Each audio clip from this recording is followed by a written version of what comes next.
तो चलिए आज के इस वीडियो में मैं आपको सूर्य देवता को अर्घ्य देकर दिखाती हूँ। लेकिन इसके पहले हम बात करेंगे सूर्य देवता को अर्घ्य देने के फायदों के बारे में। नमस्कार, आज के इस वीडियो में मैं आपको काम 1 और उसके लाभ अनेक पाने का धार्मिक फॉर्मूला बताने वाली हूँ। जी हाँ भाई और बहनों, आपका केवल 5 मिनट का उपाय, रोज का 5 मिनट का कार्य आपके जीवन की कई समस्याओं से छुटकारा दिला सकता है। जैसे कि अगर आप अपने जीवन में कोई भी बड़ा मुकाम हासिल करना चाहते हैं, या फिर गरीबी से छुटकारा पाकर नौकरी या रोजगार पाना चाहते हैं, या फिर किसी बड़े पद पर जाना चाहते हैं, या फिर अगर आप संतान प्राप्ति चाहते हैं। कई और समस्याएं होती है जीवन में, जैसे कि अकाल मृत्यु का डर बना रहता है, आपकी कुंडली में ऐसा कोई संकट है, या फिर आपके मन में ही ऐसा कोई डर है। तो अगर आप अकाल मृत्यु का निवारण चाहते हैं, अगर आप कई बीमारियों से परेशान हैं, बीमारियों से पूरी तरह छुटकारा पाना चाहते हैं, स्पेशली अगर आपको हड्डियों से संबंधी कोई समस्या है, या फिर अगर आप त्वचा संबंधी रोगों से परेशान है। कई महिलाओं की तो ये सबसे बड़ी चाहत होती है कि वो सुंदर दिखें। कई परेशानियों से वो परेशान होती हैं, जैसे कि दाग धब्बे, मुहासे, झाइयां, पिंपल्स। तो सारी समस्याओं से छुटकारा मिलने वाला है। अगर आप सौंदर्य में वृद्धि चाहती हैं, अगर आप चाहती हैं कि आपके चेहरे में वो चमक उत्पन्न हो, आपकी आभा में, आपके व्यक्तित्व में वो तेज उत्पन्न हो, यानी कि आप सौंदर्य में आपके निखार आ जाए, तो आप मेरे वीडियो को लास्ट तक जरूर देखिएगा। एक छोटा सा उपाय बताने वाली हूँ, आप इस उपाय से जरूर संतुष्ट होंगे, क्योंकि इस उपाय को करने से आपके जीवन की 70% समस्याएं समाप्त होने वाली हैं। प्राचीन समय से इस उपाय को जो है ऋषि मुनि अपनाते आ रहे हैं। तो वो उपाय है सूर्य देवता को अर्घ्य प्रदान करना। जी हाँ भाई और बहनों, क्योंकि सूर्य देवता को अर्घ्य प्रदान करने से न केवल आपका सूर्य ग्रह मजबूत होता है, बल्कि आपके 9 के 9 ग्रहों से आने वाली समस्याएं भी शांत होती हैं, अनुकूलित होती हैं। क्योंकि सूर्य देवता को अर्घ्य प्रदान करने से सभी ग्रह जो है शांत होते हैं, अनुकूलित होते हैं। क्योंकि विज्ञान भी ये मान चुका है कि हमारे शरीर में कुछ ऐसे केंद्र होते हैं जिन पर सूर्य का प्रकाश पड़ने से जो है हमें लाभ मिलता है। तो इसलिए आज के इस वीडियो में मैं आपको बताने वाली हूँ कि सूर्य देवता को अर्घ्य प्रदान कैसे करना चाहिए, क्या विधि होती है, क्या नियम होते हैं, और किस मुद्रा में जो है उन्हें अर्घ्य प्रदान करना चाहिए। तो सारी चीजें मैं करके दिखाने वाली हूँ। तो नमस्कार, मैं हूँ प्रियंका तिवारी। मेरे चैनल में आप सभी का बहुत बहुत स्वागत है। चैनल को सब्सक्राइब जरूर कर लीजिएगा इसी तरह के धार्मिक वीडियोस पाने के लिए। चलिए देखते हैं सूर्य देवता को अर्घ्य प्रदान कैसे किया जाता है। तो अर्घ्य देने के लिए इतनी सारी तैयारियां देखकर घबराइएगा बिल्कुल नहीं, क्योंकि इतनी ज़्यादा तैयारियां आपको नहीं करनी पड़ेंगी। क्योंकि वीडियो में हमें बारीकी से बताने के लिए, विस्तृत रूप से जानकारी देने के लिए सारी चीज़ें इकट्ठा करनी पड़ती हैं, इसलिए हमने ज़्यादा बड़ी तैयारियां करके रखी हैं।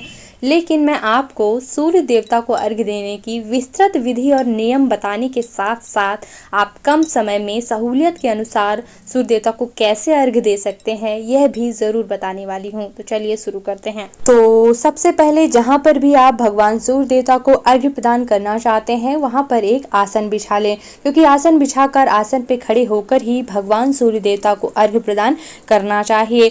आसन के संबंध में एक सलाह देना चाहूँगी कि आप 2 प्रकार के आसन बना लें। एक आसन आप जहाँ पर भगवान सूर्य देवता को अर्घ्य प्रदान करना चाहते हैं वहाँ पर हमेशा रखे रहने दें, और एक आसन आप घर के मंदिर के अंदर रखे रहने दें, ताकि आपको सहूलियत हो सके। क्योंकि बार बार अगर हम आसन ले जाना या फिर ले आना भूल जाते हैं तो कहीं ना कहीं हमारे नियम भंग हो जाते हैं। और अगर हम एक अलग से आसन रखे रहने देंगे तो ऐसे में हमारे नियम भंग नहीं होंगे, और हम रोज आसन पर बैठकर आचमन इत्यादि करने के बाद भगवान सूर्य देवता को अर्घ्य दे पाएंगे। कौन सा आसन लेना पूजा में बहुत शुभ होता है और कौन सा आसन नहीं लेना चाहिए जिससे पूजा के फल में हानि होती है, ये बताने के लिए मैंने एक और वीडियो बनाया हुआ है। प्लेलिस्ट में या फिर आई बटन में वीडियो मिल जाएगा, चेक जरूर कर लीजिएगा। तो आसन में बैठने के बाद शुद्धिकरण यानी कि पवित्रीकरण और आचमन करना हर एक पूजा के पहले बहुत ही ज़्यादा आवश्यक होता है। इसलिए सबसे पहले आचमन और पवित्रीकरण करना होगा। तो या तो आप आचमन जो है घर के अंदर ही करके आ जाएं, बाहर लोटे में जल लेकर अर्घ्य देने, या फिर आप जहाँ पर भी सूर्य देवता को अर्घ्य देना चाहते हैं वहीं पर आप आचमन कर लें और इसके बाद खड़े होकर अर्घ्य दें। आचमन कैसे करना है? उल्टे हाथ की मदद से सीधे हाथ में जल डालते हुए मुख में छुआना होता है, या पीना होता है, या नीचे गिराना होता है। तो ओम केशवाय नमः, ओम माधवाय नमः, ओम नारायणाय नमः, और चौथी बार ओम ऋषिकेशाय नमः बोलते हुए हाथ धो लीजिए। आचमन करने के बाद आपको एक ताम्रपात्र लेना है, उसमें जल भरना है, उसमें डालना है अक्षत, रक्त चंदन, लाल पुष्प और गुड़। जैसा कि सूर्य देवता की पूजा में लाल चीज़ों का महत्व होता है, तो लाल चीज़ें अगर आपको मिल जाएं तो बहुत ही अच्छा है। ना मिलें तो साधारण जल से केवल ताम्रपात्र में जल डालें और अर्घ्य ज़रूर दें।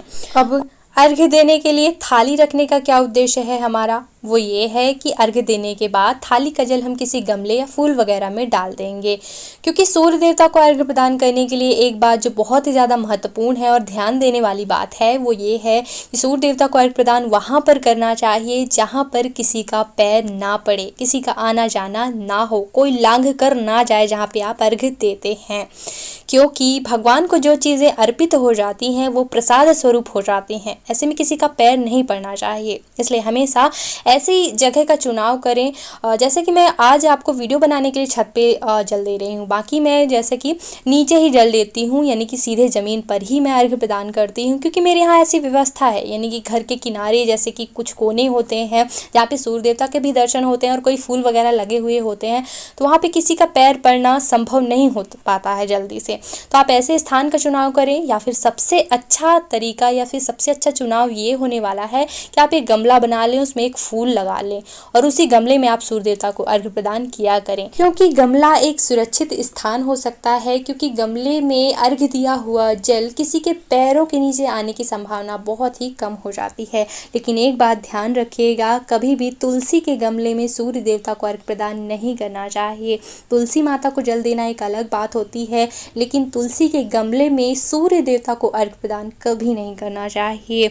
अब बात करते हैं मुद्रा की, तो खड़े होकर थोड़ा सा सिर झुकाकर जल की धार से सूर्य देवता के दर्शन करते हुए सूर्य देवता को अर्घ्य प्रदान किया जाता है। बात करें हाथों की मुद्रा की, तो सूर्य देवता को अर्घ्य प्रदान करते समय ताम्र पात्र यानी कि लोटा हमें इस प्रकार पकड़ना चाहिए। इस लोटे में हमारा अंगूठा और अंगूठे की बात की उंगली तर्जनी का स्पर्श नहीं होना चाहिए, यानी सूर्य देवता को अर्घ्य प्रदान करते समय अंगूठे और तर्जनी उंगली का इस्तेमाल नहीं किया जाता है।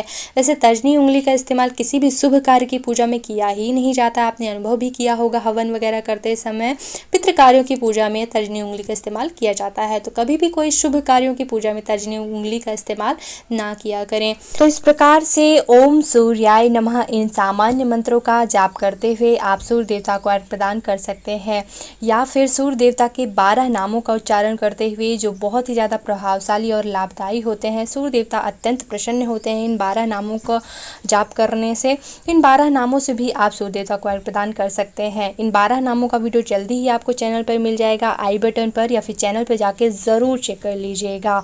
इसके अलावा गायत्री मंत्र से भी सूर्य देवता को अर्घ्य प्रदान किया जाता है, लेकिन गायत्री मंत्र पर बहुत ही कम लोगों का अधिकार होता है, महिलाओं का नहीं बल्कि केवल पुरुषों का, वो भी जिनका उपनयन संस्कार हो जाता है, उन्हीं लोगों को गायत्री मंत्र से सूर्य देवता को अर्घ्य प्रदान करना चाहिए। और अब बात करते हैं कि अर्घ्य कितनी बार देना चाहिए। तो सूर्य देवता को अर्घ्य प्रदान 3 बार किया जाता है, लेकिन अगर आप सूर्योदय के समय सूर्य देवता को अर्घ्य प्रदान ना कर पाएँ तो 4 बार, यानी कि 1 बार प्रायश्चित का अर्घ्य भी दिया जाता है। तो कुल मिलाकर आपको 4 बार अर्घ्य प्रदान करना चाहिए।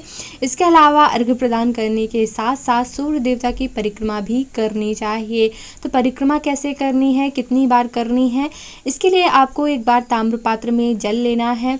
आपका प्रश्न ये भी हो सकता है कि क्या 3 बार अर्घ्य देने के लिए 3 बार जल भरना होगा, तो ऐसा नहीं है। 1 बार आपको ताम्रपात्र में जल भरना है और उसी से 3 या 4 बार आपको अर्घ्य देना है। सबसे पहली बार अर्घ्य देने के बाद आपको अपने स्थान पर सीधे हाथ की तरफ से गोल गोल घूमते हुए क्लॉकवाइज आपको परिक्रमा करनी है, और इसके बाद पुनः 1 बार अर्घ्य देना है और पुनः सीधे हाथ से घूमते हुए क्लॉकवाइज परिक्रमा करनी है। इस तरह से अपने स्थान पर घूमते हुए आपको 3 बार परिक्रमाएं करनी है और चौथी बार आप सामान्य रूप से अर्घ्य प्रदान कर सकते हैं।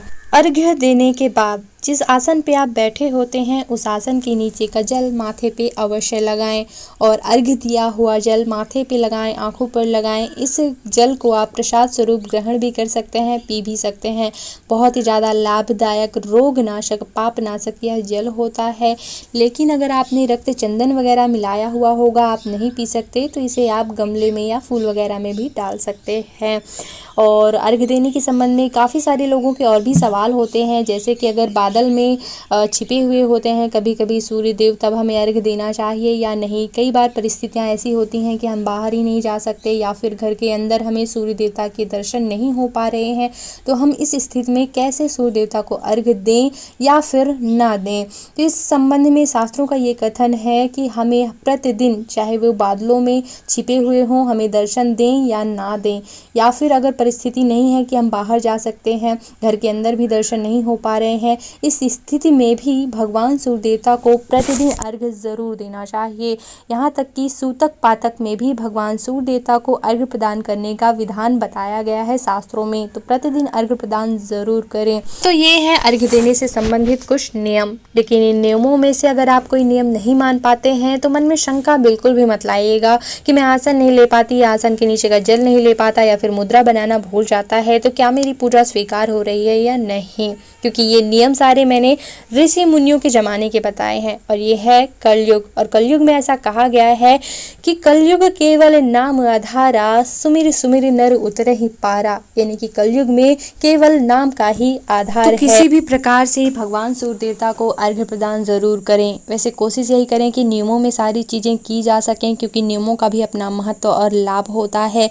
लेकिन अगर परिस्थितिवश नहीं कर पाते हैं, कोई नियम नहीं मान पाते हैं, तो शंका बिल्कुल भी मत लाइएगा, क्योंकि श्रद्धा और भक्ति भाव से तो भगवान ने विदुर जी के घर में केले के छिलके भी स्वीकार किए हैं। इसलिए भक्ति भाव से भगवान सारी चीजें स्वीकार करते हैं।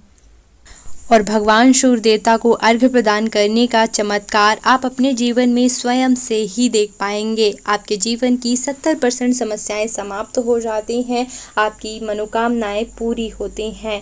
तो सूर्य देवता से संबंधित और भी वीडियोस मेरे चैनल पे ज़रूर चेक कर लीजिएगा, ताकि आप सूर्य देवता की पूजा से संबंधित चमत्कारों के उदाहरण भी जान पाएं। तो उम्मीद करते हैं कि वीडियो आपके लिए उपयोगी रहा होगा। इसी तरह के धार्मिक वीडियोस पाने के लिए, सूर्य देवता के और भी वीडियो देखने के लिए, किसी ग्रंथ को आप पढ़ना चाहते हैं तो उसके पढ़ने की क्या विधि होती है उसके वीडियो देखने के लिए, या फिर अगर आप कोई व्रत करते हैं, पूर्णमासी, प्रदोष, एकादशी, कोई भी वार का संबंधित व्रत करते हैं, तो सभी व्रतों की पूजा विधियां करके मैं वीडियो उपलब्ध कराती हूँ। एक बार मेरे चैनल पे जरूर आए। बहुत